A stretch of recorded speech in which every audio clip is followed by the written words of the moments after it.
ଏହି ଖେଳଟିର ନାମ ହେଉଛି ରିଙ୍ଗ ନେକଲେସ୍।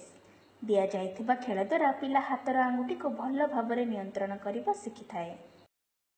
ଜନ୍ମରୁ 6 ମାସର ପିଲାଙ୍କ ପାଇଁ ପିଲା ହାତରେ ଚୁଡ଼ି ଦିଅନ୍ତୁ ଓ ପିଲାଙ୍କୁ ମୁଠିରେ ଚୁଡ଼ି ଧରିବାକୁ ଉତ୍ସାହିତ କରନ୍ତୁ।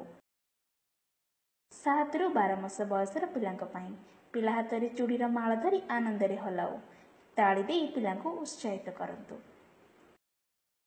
13 ରୁ 24 ମାସର ପିଲାମାନଙ୍କ ପାଇଁ ପିଲାକୁ ଏକ ବଡ଼ ପାତ୍ରରେ ଚୁଡ଼ି ପକାଇ ଚୁଡ଼ି ପାତ୍ର ଭିତରେ ଏବଂ ବାହାର କରି ଚୁଡ଼ି ପାତ୍ର ବାହାରେ କରି ଦେଖାନ୍ତୁ।